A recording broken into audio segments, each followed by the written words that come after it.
आले होते. नाईक आणि पारकर यांची पुन्हा एकदा कणकवली शहराची सत्ता त्यांच्या ताब्यात आलेली आहे.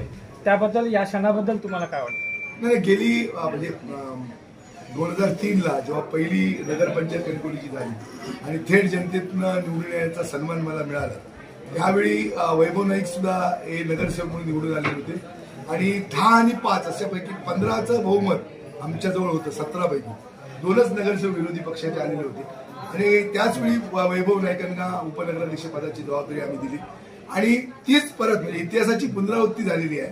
पुन्हा एकदा संदेश पारकर आणि सुशांत नाईक, म्हणजे त्यावेळी संदेश पारकर आणि वैभव नाईक ही जोडी होती आणि आता संदेश पारकर आणि सुशांत नाईक ही जोडी आता सत्तेच्या स्थानी. आणि मला सगळ्या नगरसेवकांचं सुद्धा तितकंच सहकार्य आहे आणि एक टीम म्हणून मी मगाशी म्हणाले एक सांघिक काम आम्ही करणार आहोत आणि ज्या नेत्यांनी जनतेने भरपूर मेहनत घेतली, पण त्याचबरोबर काही नेते म्हणजे आमचे निलेश राणे असतील, उदय सामंत असतील, सतीश सावंत असतील, राजन पिले असतील, संजय आगरे असतील, वैभवजी नाईक असतील, जीजी उपळकर असतील, काँग्रेसचे काही मान्यवर असतील, RPIचे असतील, वंचित बहुजन आघाडीचे, रिपब्लिकन सेनेचे असतील, मनसे, सगळ्याच म्हणजे राष्ट्रवादी काँग्रेस, सगळ्याच पक्षांचं सहकार्य सगळ्या नेत्यांचं त्या ठिकाणी मिळालं आणि एक कणकवली पॅटर्न हा पुऱ्या महाराष्ट्रामध्ये गेला की जर आम्ही सगळे एकत्र आलो तर त्या ठिकाणी आपण काय करू शकतो, आम्ही एक इतिहास घडू शकतो.